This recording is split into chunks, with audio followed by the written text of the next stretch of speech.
Okay, so magandang hapon ngayon ay October 25. Tama ba? October 25, Sabado. Magti 3:30 ng hapon. So ito, ito medyo sinukuan na natin to. Kasi hindi ko na siya masyadong naaalagaan in terms of pag-check ng trips. And kung mapapansin nyo, yun ang daming tama. Well anyway, ang mangyayari naman sa atin ngayon, mga freebies na lang yung iba dito pero yung iba baka mabenta ko pa. Pero kahit hindi na, i-take na lang natin as loss. Pero sayang din yan, no? Madami-dami. Pero ganun talaga. Based naman sa nakikita ko, basta matapos ko yung mga taniman ay mapoprovide natin yung lahat nung 90 dun sa kabila. So kasi ganito yan. So yung 1/3 ko, isang ano yan, isang tawag dito, isang batch. Tapos sa likod niya, isang batch ulit.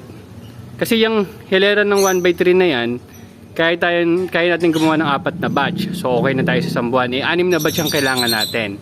So yung pang-6 na batch ay dito natin kukunin sa 3/3, tapos yun dun sa gilid dun. So kaya yan.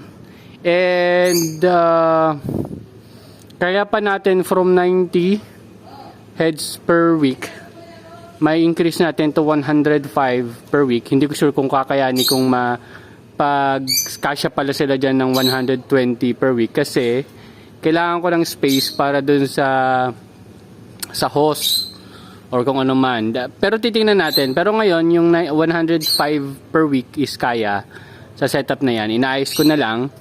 So kanina umaga bumili na rin ako ng tawag dito, ng bakal. Ayan, bumili tayo ng 14 pieces na 1x1 pero wala akong nabili kasing 1/2 inch na GI para sana yun dun sa ating clip. So iniisip ko baka may makita ako dyan sa hardware o kaya kahit sa junk shop. Kasi maliliit lang naman kailangan natin tig to 2 inches. So hindi ko kailangan talaga ng mahabang span or bagong span para doon.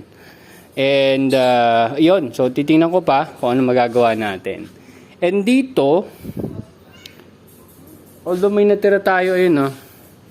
Yan, no, parang ito, yung ganyan. Patungan, hindi ko sure kung itutuloy ko pa. Pero tingnan natin kung ano mangyayari kasi pwede pa rin naman nating ma-reuse yung setup nila. So ang ginagawa ko ngayon, pinutol ko na yung 14 pieces ng 1x1 na square GI into 3 meters. So aayusin ko na lang para pantay-pantay sila kasi bala ko na agad gumawa ng isang span ng 1/3 by 1.5 yung pinakataas. Yun yung ilalagay natin dun sa 3x3 natin na malaking setup. So hindi ko nakakailanganin ng net doon kasi may net na siya. And ang pinoproblema ko na lang is yung kakapitan ng UV plastic. Kasi nga wala ako nung 1/2 inch na tubular na nabili. Kasi 3/4 daw yung pinakamaliit. Tapos nagkamali pa, ang napadala is square, hindi yung round. Hindi ko na rin na-check dun sa dun sa resibo So mali ko rin naman. So hindi ko na minalik. Magagamit ko pa rin naman yung 3/4 na tubular na square pero hindi siya yung kailangan ko sa ngayon kasi meron pa akong sobra. Well anyway, ito sila. Kung mapapansin nyo, ito parehas to ng batch. Pero makapapansin nyo, dito sa left side ay kulang na yung or mas maliit. Kasi nga, lagi ko naman sinasabi, yung araw natin nandito na sa likod. So, hindi na talaga siya masyadong naaarawan. Pero titingnan pa natin kung anong mangyayari. Pero talaga ang plano natin is ilipat na sila lahat doon. So, soon, maliban sa paggastos ko nung bakal na inabot tayo ng 3+, ay gagastos pa tayo ulit ng siguro mga 4 pang boxes para dun sa kabila ilipat natin. And kung narinig yung binanggit ko kanina is yung size ng gagawin kong taniman ngayon is 1/3 by 1.5. So tumaas ng 50 cm yung height. So medyo tinaasan ko na. And in preparation yon dun sa pinaplano natin na, di ba dati 2.5 by 3.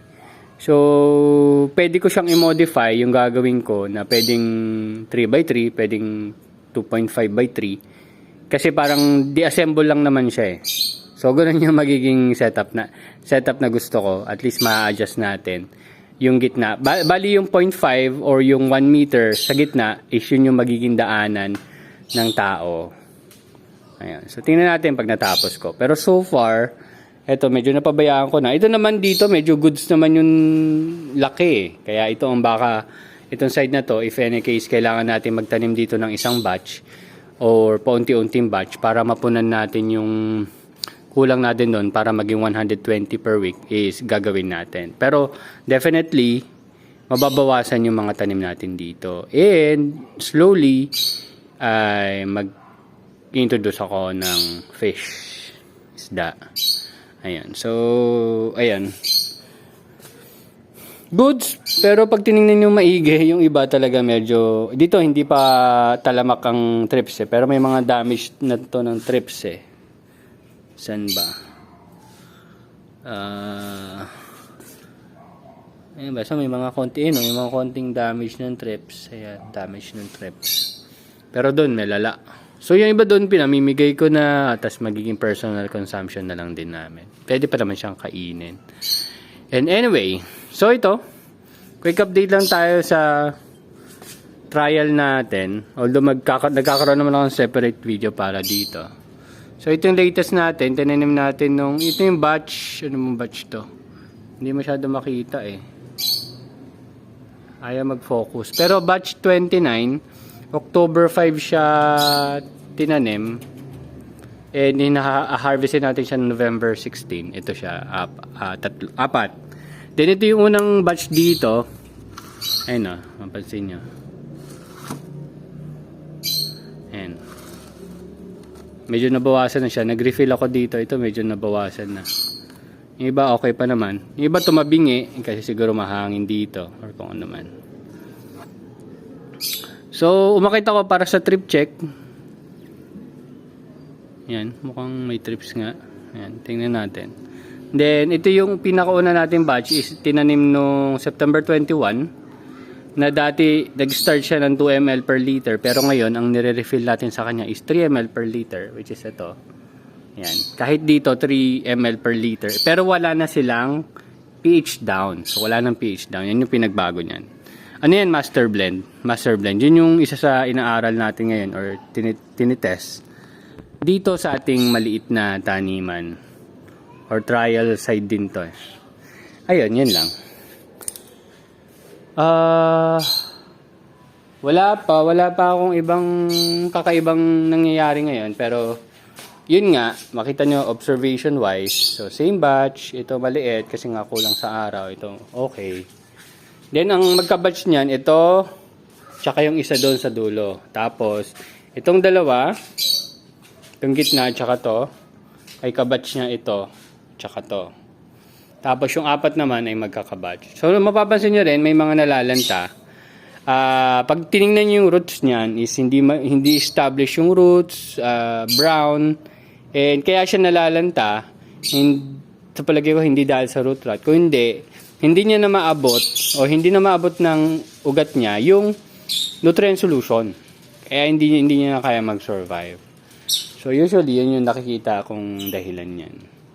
And ayan, may mga spinach. So, posible mag-alaga tayo mga spinach for personal consumption, for freebies, or kung ano-ano pa. So, tingnan natin. Pero definitely, ma-attain natin yung ating 90 pieces weekly or pwede na tayo mag-increase to 105 weekly. Basta matapos ko yung kailangan kong tapusin dun sa kabilang taniman. Kasi dun sa 105 weekly, kakailanganin ko pa ng mga 5. Pag natapos ko yung 3, 5 pa. Hindi ko lang alam kung kakayanin ko pero subukan natin. May bago na naman akong design kaya nga tumaas ng 1.5 meters yun. Para hindi na rin ako masyadong yung ano, nayuyuko dito. Ayan, nayuyuko. So, iaangat lang. Ito kasi, nasa 30 cm to eh. Baka iangat ko pa ng additional 10. Magiging 40 cm siya. Then, yung matitira is magiging headspace na lang para sa growing environment nila. Okay, so magti-trip check lang din naman ako para mabawasan lang yung mga insekto dito. Pero definitely, may mga insekto dito. Hindi ko na talaga siya naalagaan. And, kasalanan ko naman yun. Pero yun nga, pag natanggal natin yung tanim dito, definitely makaka-recover ulit sila. Tapos pag nagtanim ulit tayo is magiging maayos na ang kanilang tubo. So tatanggal-tanggalin na rin natin yung mga net dyan, naayusin natin. Then next, itong mga net na to malamang gagamitin ko sa pag-aalaga natin ng guppy, kung kailangan natin silang takpan or kung ano man. Kasi baka, alam ko naman sa research ko, hindi tumatuloy yung mga isdang yan. Pero tingnan natin ang magagawa natin. So yun lang, thank you very much and see you next updates mga tropa. Kung may tanong kayo, sabihin nyo lang and tingnan ko kung masasagot ko. Yun lang, bye bye.